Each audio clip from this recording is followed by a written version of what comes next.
نحمده ونصلي ونسلم على رسوله الكريم اما بعد فاعوذ بالله من الشيطان الرجيم بسم الله الرحمن الرحيم سبحان الذي اسرى بعبده ليلا من المسجد الحرام الى المسجد الاقصى الذي باركنا حوله لنريه من آیاتنا۔ اسراء کا معنی ہے رات کو لے جانا۔ حضور اکرم صلی اللہ علیہ وسلم کا معراج کا سفر چونکہ رات کو ہوا اور اس صورت میں اسی واقعے کا ذکر ہے، اس لیے صورت کا نام ہی صورت الاسراء ہے۔ نبی کریم صلی اللہ علیہ وسلم کا معراج کا سفر حالت بیداری میں آپ کے جسم مبارک کے ساتھ ہوا، کعبہ سے بیت المقدس تک، پھر بیت المقدس سے عرش معلی تک۔ زمینی سفر کو اسراء کہتے ہیں اور اوپر والے آسمانی سفر کو معراج کہتے ہیں، لیکن عام طور پر دونوں کے مجموعے کو معراج کہہ دیا جاتا ہے۔ نبی پاک صلی اللہ علیہ وسلم کو مدینہ منورہ، پھر وہاں سے مدین، پھر طور سینا، پھر بیت اللحم، عیسیٰ علیہ السلام کے جائے پیدائش، اور وہاں سے بیت المقدس تک لے جایا گیا۔ یہ نبی پاک صلی اللہ علیہ وسلم کا بہت بڑا معجزہ ہے، اور معراج کے خاص 3 تحفے ہیں۔ نمبر 1 جو سورہ بقرہ کی آخری آیات، نمبر 2 وعدہ امت کے ہر اس فرد کے لیے جو شرک نہ کرے کہ اللہ اس کو ضرور معاف فرمائیں گے، نمبر 3 5 نمازیں۔ وَقَضَيْنَا إِلَىٰ بَنِي إِسْرَائِيلَ فِي الْكِتَابِ لَتُفْسِدُنَّ فِي الْأَرْضِ مَرَّتَيْنِ وَلَتَعْلُنَّ عُلُوًّا كَبِيرًا۔ بنی اسرائیل کا تذکرہ ہوا، انہیں آگاہ کیا گیا کہ تم نے بڑی سرکشی کی، 2 مرتبہ زمین میں فساد مچایا، اور دونوں مرتبہ سخت تمہیں سزا ملی۔ فَإِذَا جَاءَ وَعْدُ أُولَاهُمَا، یہاں پہلا واقعہ ہے۔ اللہ رب العزت نے ان پر بخت نصر بادشاہ کو مسلط کیا، فلسطین میں بنی اسرائیل پر حملہ کیا، بیت المقدس کو اس نے تباہ کیا، یہودیوں کے قتل عام کیا، جو زندہ بچ جانے والے تھے ہزاروں کی تعداد میں ان کو قیدی بنا کر اپنے پاس لے گئے، اور 70 سال تک یہ لوگ غلامی اور قید کی زندگی گزارتے رہے۔ پھر اللہ تعالیٰ نے ان کو خوشحالی دی، مال و دولت سے نوازا، ان لوگوں نے پھر نافرمانیاں شروع کر دیں۔ فَإِذَا جَاءَ وَعْدُ الْآخِرَةِ لِيَسُوءُوا وُجُوهَكُمْ فَإِذَا جَاءَ وَعْدُ الْآخِرَةِ لِيَسُوءُوا وُجُوهَكُمْ وَلْيَدْخُلُوا الْمَسْجِدَ۔ پھر دوسرا ان پر حملہ تیتوس نامی، یہ حضرت عیسیٰ علیہ السلام کے زمانے میں یہودیوں کی سرکشی کا ذکر ہے، انہیں پھر سرکشی کی تو ان پر تیتوس رومی بادشاہ کو مسلط کیا، اس نے ان کو نست و نابود کیا، بیت القدس کو پھر ویران کیا۔ اب اللہ تعالیٰ ان کو بتا رہے ہیں وَإِنْ عُدْتُمْ عُدْنَا، دیکھو تم نے اگر دوبارہ ایسے کیا تو پھر تمہیں اسی طرح دنیا میں رسوا کیا جائے گا۔ اور یہود کو دنیا میں رسول اللہ صلی اللہ علیہ وسلم کے دور میں رسوا کیا گیا کہ مدینہ منورہ سے نکال کر سب کو خیبر میں جمع کیا، اور عمر رضی اللہ عنہ کے دور میں پھر خیبر سے بھی نکالا اور ان کو جزیرہ عرب سے جلا وطن کیا، تو ان کے ساتھ پھر دوبارہ 2 مرتبہ ہوا۔ ان ھذا القرآن یہدی للتی اقوم، یہاں بتایا گیا قرآن کریم ایسے راستے کی رہنمائی کرتا ہے جو راستہ بالکل معتدل ہے، اقوم، اور ایمان والوں کو اور جو نیک اعمال کرتے ہیں ان کو اجر بہت بڑے کی اللہ بشارت عطا فرماتے ہیں۔ وَقَضَىٰ رَبُّكَ أَلَّا تَعْبُدُوا إِلَّا إِيَّاهُ وَبِالْوَالِدَيْنِ إِحْسَانًا، انسان کے دنیا میں آنے کا ایک سبب اللہ تعالیٰ کا حکم، اللہ کی مشیت ہے، اور دوسرا انسان کے والدین کا ظاہری وجود سبب ظاہری بنتا ہے۔ تو اللہ تعالیٰ نے پہلے حکم دیا کہ تم اللہ ہی کی عبادت کرو، اللہ کے ساتھ کسی کو شریک نہ ٹھہراؤ، اور پھر فرمایا کہ والدین کے ساتھ احسان کرو، حسن سلوک کرو۔ اس کے لیے 5 احکام اللہ پاک نے دیے۔ نمبر 1 ان کو کبھی اف بھی نہ کہنا، والدین کو۔ نمبر 2 ماں باپ کو کبھی ڈانٹنا بھی نہیں۔ نمبر 3 ماں باپ کے ساتھ اپنے بازو بچھا کے رکھو، اللہ اکبر، اللہ اکبر۔ اور یعنی والدین کو ڈانٹنا نہیں، والدین کے ساتھ ہمیشہ نرمی سے بات کرو، نمبر 3۔ نمبر 4 اور والدین کے ساتھ بازو بچھا کے رکھو۔ نمبر 5 پھر اللہ تعالیٰ سے ان کے لیے دعائیں بھی مانگتے رہو کہ یا اللہ ان کے ساتھ کرم کا معاملہ فرما، جس طرح بچپن میں میرے ساتھ ان نے تربیت میں کرم کا معاملہ کیا۔ وَلَا تَقْتُلُوا أَوْلَادَكُمْ خَشْيَةَ إِمْلَاقٍ، یہاں مشرکین کو بطور خاص بتایا گیا کہ تم اپنی اولاد کو اس وجہ سے نہ قتل کرو کہ ان کو رزق کہاں سے ملے گا، کھانا کہاں سے ملے گا، ہماری ذمہ داری ہے، ہم جس کو پیدا کرتے ہیں اس کو رزق بھی دیتے ہیں۔ مزید یہاں پر بطور خاص ان کو 8 احکام دیے گئے۔ نمبر 1 انہیں بتایا گیا کہ دیکھو اولاد کو قتل نہ کرو، مارو مت، خوف، فقر کے خوف کی وجہ سے۔ نمبر 2 زنا مت کرو۔ نمبر 3، ناحق قتل مت کرو۔ نمبر 4، بطور خاص یتیم کا مال کھانے سے بچو۔ نمبر 5، اپنے وعدے کو پورا کرو۔ نمبر 6، ناپ تول میں کمی مت کرو۔ نمبر 7، جس چیز کا تمہارے پاس علم نہیں فضول بحث مت کرو، اٹکل پچو مت لڑایا کرو۔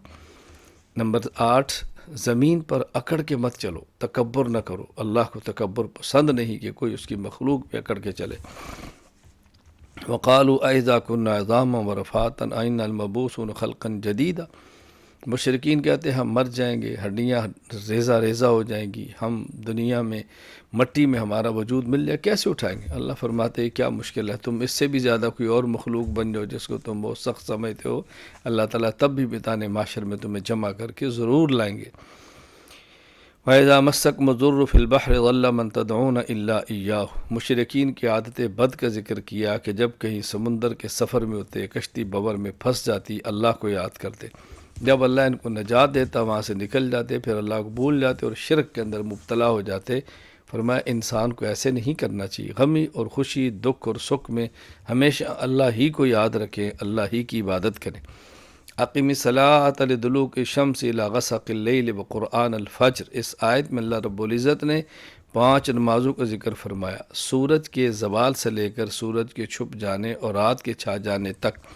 کون سی نمازیں ہیں؟ زوال شمس کے بعد ظہر، پھر عصر، اور اس کے بعد مغرب ہے، اس کے بعد عشاء ہے، دیکھیں 4 نمازیں، اور پھر فجر کی نماز وقرآن الفجر، یہ فجر کی نماز بھی آ گئی۔ تو 5 نمازوں کا یہاں پہ اللہ تعالیٰ نے ذکر فرمایا، اور فجر کے ساتھ قرآن کا لفظ بطور خاص ذکر فرمایا کہ تلاوت کا وقت ہے، اس لیے فجر کی نماز میں دوسری نمازوں کی نسبت تلاوت لمبی کی جاتی ہے۔ وَمِنَ اللَّيْلِ فَتَہَجَّدْ بِهِ نَافِلَةً لَكَ، تہجد کا ذکر فرمایا کہ رسول اکرم صلی اللہ علیہ وسلم کے لیے تو بطور خاص یہ تحفہ ہے اور امت کے لیے نفل ہے۔ تہجد کا معنی عشاء کے فرائض 2 سنت کے بعد سو جائیں، آخری پہر میں اٹھیں، تہجد پڑھیں، نوافل 8 رکعات پھر وتر پڑھیں۔ اگر خدشہ ہو نہیں اٹھ سکوں گا تو پھر عشاء کی نماز کے بعد 2 رکعات 4 6 8 جو آسانی سے وہ پڑھیں اور تہجد کی نیت کر لیں۔ وَيَسْأَلُونَكَ عَنِ الرُّوحِ قُلِ الرُّوحُ مِنْ أَمْرِ رَبِّي، مشرکین نے یہود کے بتائے ہوئے سوالات کی، ان میں سے ایک سوال یہ تھا کہ روح کیا ہے؟ اللہ تعالیٰ نے بتایا کہ روح ایک اللہ کا امر ہے، اتنا ہی سمجھ لو، اس سے زیادہ سمجھنے کی تمہارے اندر صلاحیت نہیں ہے۔ وَقَالُوا لَن نُؤْمِنَ لَكَ حَتَّى تَفْجُرَ لَنَا مِنَ الْأَرْضِ يَنبُوعًا، یہاں مشرکین کے فرمائشی معجزات اور مطالبات کا ذکر کیا، عجیب ان کی مطالبات ہیں۔ ایک مطالبہ کیا تھا کہ تم زمینوں سے چشمے نکالو تو ہم مان لیں گے نبی۔ نمبر 2، کھجور و انگوروں کے باغات نکالو تو ہم مان لیں گے نبی۔ آسمان پر جاؤ، خود کتاب لے کر آؤ، ہم مان لیں گے نبی۔ اور فرشتے ہمارے سامنے لا کر کھڑا کر دو، ہم مان لیں گے نبی۔ اللہ تعالیٰ فرماتے ہیں میرے پیغمبر یہ سب ان کی منہ کی بنائی ہوئی باتیں ہیں، اگر یہ سب کچھ آ بھی جائے تب بھی کلمہ نہیں پڑھیں گے، آپ صرف ان کو دین کی دعوت دیں جو آپ کے ذمے ہے۔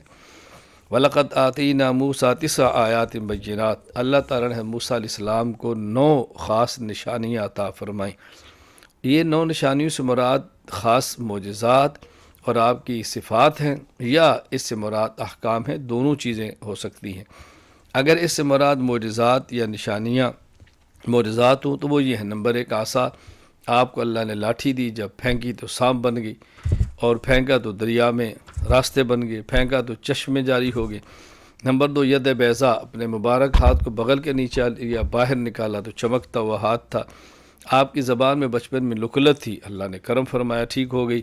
سمندر کے 2 حصے، یعنی آپ نے جب اللہ تعالیٰ نے 2 حصے کر دیے، فرعونیوں پر ٹڈی دل عذاب آیا اور طوفان کا عذاب آیا، پھر ان کے کپڑوں میں جواں کا عذاب آیا، مینڈکوں کا عذاب آیا، خون کا عذاب آیا۔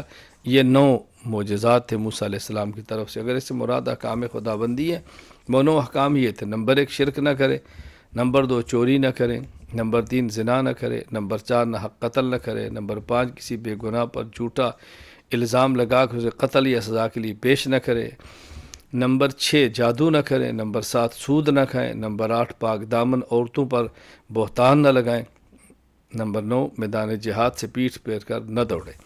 قُلِ ادْعُوا اللَّهَ أَوِ ادْعُوا الرَّحْمَٰنَ، ایما تدعو فلہ الاسماء الحسنى، رسول اکرم صلی اللہ علیہ وسلم دعا مانگ رہے تھے، یا اللہ بھی کہتے، یا رحمان بھی کہتے، مشرکین کہتے ہمیں کہتے ایک خدا کی عبادت کرو، خود کبھی اللہ کو بلاتے ہیں کبھی رحمان کو۔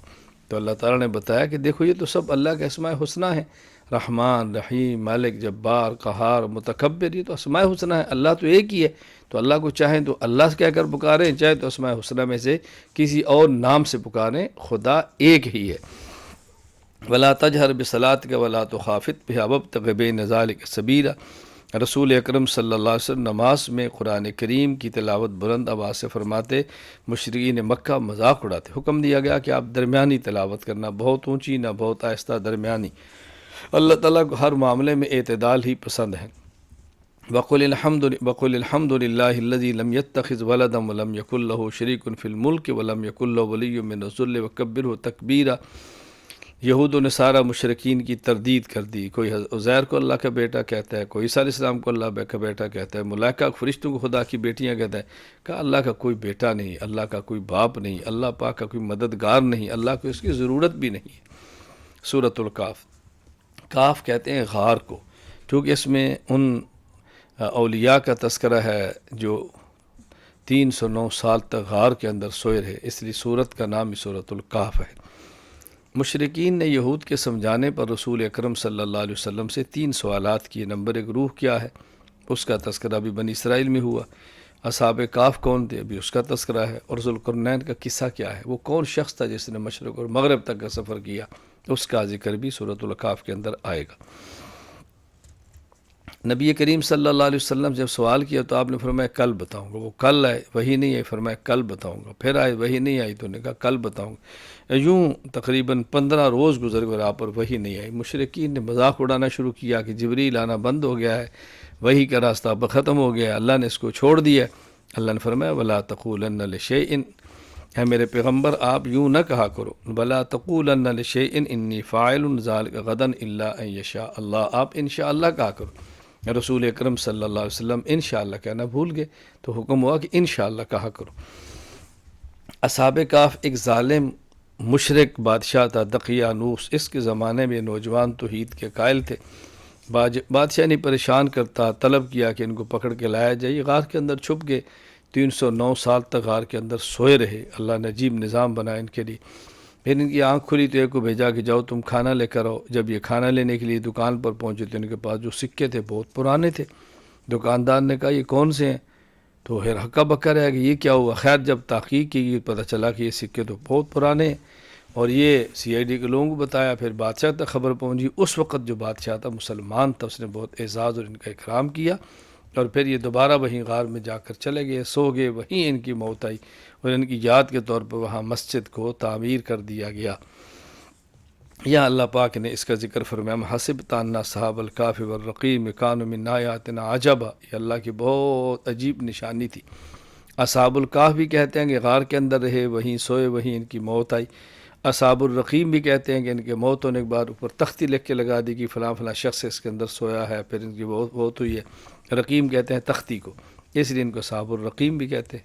وَتَرَى الشَّمْسَ طَلَعَتْ تَزَاوُرُ كَافٍ، اللہ نے عجیب نظام بنایا غار کے اندر سوئے تو سورج اس سطح پر تھا، جب آتا تو سورج جب طلوع ہوتا اور اوپر چاہتا تو سورج کی دھوپ دائیں طرف ہو جاتی، جب غروب ہوتا تو بائیں طرف ہوتی، ان کے وجود کے اوپر سیدھا سورج کی روشنی نہیں پڑتی تھی۔ ظاہر غار کی اللہ تعالیٰ نے بنائی اس طرح تھی، تو تھوڑی سی اندر کر کے ہو تو اس کے اوپر انسان کا جسم محفوظ ہوتا ہے۔ یوں اللہ تعالیٰ نے ان کے بدن کو محفوظ رکھا، اور ان کی کرامت کیا تھی کہ دیکھنے والا یوں سمجھتا کہ جاگ رہے ہیں، ویسے لیٹے ہوئے، ایک روب سا طاری ہوتا، کوئی ان کے اوپر کبھی بھی کوئی بندہ چڑھائی نہیں کر سکا۔ وَكَذَلِكَ بَعَثْنَاهُمْ لِيَتَسَاءَلُوا بَيْنَهُمْ، جب 309 سال کے بعد اٹھے تو ایک نے کہا کتنا عرصہ ٹھہرے ہو، باقی کہنے کہ شاید دن یا دن کا کچھ حصہ۔ اللہ اکبر، قالوا لبثنا یوما او بعض یوم۔ تو خیر یہ 9 سال، یہ آدمی کل کتنے تھے؟ حضرت عبداللہ بن عباس رضی اللہ عنہ فرماتے ہیں کہ یہ 7 آدمی تھے، 7 آدمی۔ قرآن کریم کہتا ہے قل ربی عالم بعدت ما یعلم الا قلیل، ان کی گنتی کوئی چند ایک علاوہ کوئی جانتے نہیں۔ عبداللہ بن عباس فرماتے ہیں میں انہیں چند ایک میں سے ہوں، اور میں سمجھتا ہوں کہ یہ 7 آدمی تھے، اور 8واں ان کا کتا تھا۔ وَاضْرِبْ لَهُمْ مَثَلَ الرَّجُلَيْنِ جَعَلْنَا لِأَحَدِهِمَا جَنَّتَيْنِ مِنْ أَعْنَابٍ وَحَفَفْنَاهُمَا بِنَخْلٍ، یہاں 2 آدمیوں کا ذکر کیا۔ ایک آدمی جس کے پاس مال و دولت تھا اس سے دل لگا لیا، کفر کیا، اور دوسرے نے اس کو سمجھایا کہ مال اللہ کے راستے میں خرچ کرو، اپنے مال پر ناز نہیں کرنا چاہیے، تم ایسا نہ کرو، یہ اکڑتا رہا۔ خیر ایک وقت ہے کہ اللہ تعالیٰ نے اس کے مال کو ختم کر دیا، باغ اس کا اجڑ گیا، برباد ہو گیا۔ اب اللہ پاک نے سمجھا المال والبنون زینت الحیات الدنیا، دیکھو مال اور اولاد یہ دنیا کی عارضی زینت ہے، اصل نیک اعمال ہیں جو ہمیشہ اللہ کے ہاں باقی رہیں گے۔ آدمی کو چاہیے کہ مال و دولت پر دل لگا کے اللہ سے غافل نہ ہو۔ وَإِذْ قَالَ مُوسَىٰ لِفَتَاهُ لَا أَبْرَحُ حَتَّىٰ أَبْلُغَ مَجْمَعَ الْبَحْرَيْنِ أَوْ أَمْضِيَ حُقُبًا، حضرت موسیٰ اور خضر علیہ السلام کا واقعہ تفصیل کے ساتھ بیان کیا۔ حضرت موسیٰ علیہ السلام سے کسی نے ایک مرتبہ پوچھا کہ اس وقت دنیا میں سب سے بڑا عالم کون ہے؟ فرمایا میں۔ جواب تو آپ کا ٹھیک تھا، چونکہ نبی تھے، نبی سے بڑا عالم کوئی نہیں ہوتا، لیکن یہ لہجہ اللہ کو پسند نہ آیا۔ اور مقصد یہ تھا کہ یوں کہہ دیں اللہ ہی جانتے ہیں کہ سب سے بڑا عالم کون ہے۔ حضرت موسیٰ علیہ السلام کی ابتلا ہوا، امتحان، کہا کہ تم جاؤ ایک ہمارے بندے کو تلاش کرو۔ اللہ اکبر، اور کیسے جائیں؟ پھر میں غلام لے لو، مچھلی لے لو۔ یہ مچھلی جب جہاں سمندر کے اندر گر جائے پانی میں تو سمجھو بندہ وہیں پر ہے۔ موسیٰ علیہ السلام نے ساتھ خادم لیا، مچھلی کو پکا کے تھال میں رکھا، آپ چل دیے، رستے میں آپ سوئے، مچھلی اٹھی، اللہ اکبر، مچھلی دیکھو زندہ ہوئی اور پانی کے اندر سنو لگا کے چلی گئی۔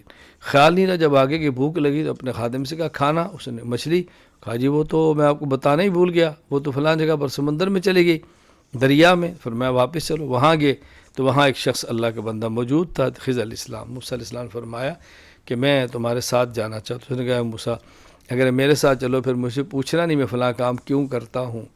تو موسیٰ علیہ السلام کو اس نے کہا آپ صبر نہیں کر سکو گے، آپ نے پوچھ لیا۔ فرمایا میں نہیں پوچھتا۔ خیر آگے قرآن کریم میں تفصیلی واقعہ کہ کشتی تھی، لوگ کشتی میں سوار ہوئے، تو کشتی میں سوار ہونے کے بعد اس نے اس کا تختہ توڑ دیا۔ موسیٰ علیہ السلام فوراً فرمایا کہ دیکھو اس نے نیکی کی، ہمیں کشتی میں بٹھایا تو نے تختہ توڑ دیا۔ کہا میں نے آپ سے کہا نہیں تھا مت پوچھو۔ موسیٰ علیہ السلام فرمایا چلو یہ تو میں بھول گیا تھا، آئندہ نہیں پوچھوں گا۔ آگے گئے تو بچے کھیل لیتے، ایک بچے کو پکڑا، حضرت خضر نے قتل کر دیا۔ موسیٰ علیہ السلام فرمایا تم نے بے گناہ کو کیوں مارا؟ انہوں نے کہا یہ میری اور آپ کی آخری بات ہے، دیکھو میں اور آپ اکٹھے نہیں ہو سکتے۔ موسیٰ علیہ السلام فرمانے لگے چلے ایک موقع اور دے دو، اگر اس کے بعد میں پوچھوں تو میرا تمہارا راستہ جدا ہو جائے۔ آگے گئے تو موسیٰ علیہ السلام خضر چل رہے تھے، ایک بستی سے گزرے، انہوں نے کہا بھی ہمیں اپنا مہمان بنا لو۔ انہوں نے مہمان بنانے سے انکار کیا، تو یعنی وہاں بستی میں دیوار تھی جو گر رہی تھی، حضرت خضر نے اس کو سیدھا کیا اور ان سے کچھ بھی نہیں لیا۔ موسیٰ علیہ السلام فرمایا وہ ہمیں مہمان بنانے کے لیے تیار نہیں ہے، تو ہم نے مفت میں ان کی دیوار ٹھیک ہے، اس کے پیسے لے لیتے، ہم اپنا گزارا کرتے۔ حضرت خضر نے کہا میں نے آپ سے کہا تھا نا کہ میں اور آپ اکٹھے نہیں چل سکتے، وہاں جدا ہو گئے۔ تو خضر علیہ السلام نے بتایا کہ جو میں نے کشتی کا تختہ توڑا اس وجہ سے اس کنارے پر بادشاہ ہے جو صحیح سالم کشتی کو لے لیتا ہے، میں نے تختہ توڑا تاکہ اس کشتی کو عیبدار سمجھے اور ان سے چھینے نہیں۔ نمبر 2 یہ جو بچہ ہے چھوٹا، اس کے والدین مومن تھے، یہ زندہ رہتا تو سرکشی اور کفر کے اندر مبتلا کر دیتا، اس لیے بچپن میں سے اللہ نے چاہا کہ اس کو ختم کر دیں۔ اور یہ جو دیوار تھی یتیم بچوں کی تھی، ابھی یہ چھوٹے تھے، اس کے نیچے خزانہ تھا، اگر دیوار گر جاتی اور خزانہ نکل آتا تو لوگ اس کو لے لیتے، اللہ چاہتے تھے کہ یہ بچے بڑے اور خزانہ ان کو مل جائے۔ اب دیکھو حضرت موسیٰ علیہ السلام کیوں خاموش نہیں ہوئے کہ موسیٰ علیہ السلام تشریع نبی تھے، شریعت کے پابند تھے اور بظاہر حکم شریعت کے خلاف تھا، اور حضرت خضر علیہ السلام تکوینیات پہ معمور تھے، اللہ کی طرف یہ کرنا ہے یہ کرنا ہے، اس لیے موسیٰ علیہ السلام کو بولنا برحق تھا اور آپ کو بولنا چاہیے تھا، وہ شریعت والنبی تھے۔ تو باقی اللہ تعالیٰ نے کام خضر علیہ السلام سے کیوں نہیں ہوا؟ اللہ کی مرضی ہے، کسی فرشتے سے لے سے ملائکہ سے لے لے، ایک شخص کی روح نکالنی ہے، اللہ فرشتوں کہتا ہے روح نکال لو، اللہ چاہے تو کسی سے نکلوا لے، لیکن اللہ کا نظام یہ ہے کہ آپ نے اس کام کے لیے ملائکہ مقرر کیے ہوئے ہیں۔ تو یہ اللہ پاک نے خضر اور موسیٰ علیہ السلام کا واقعہ اس پارے کے آخر میں بیان کیا، اور کچھ واقعہ پھر یہ سورہ چھٹے یعنی 16 پارے کے شروع کے اندر بھی ہے۔ وآخر دعوانا ان الحمد للہ رب العالمین۔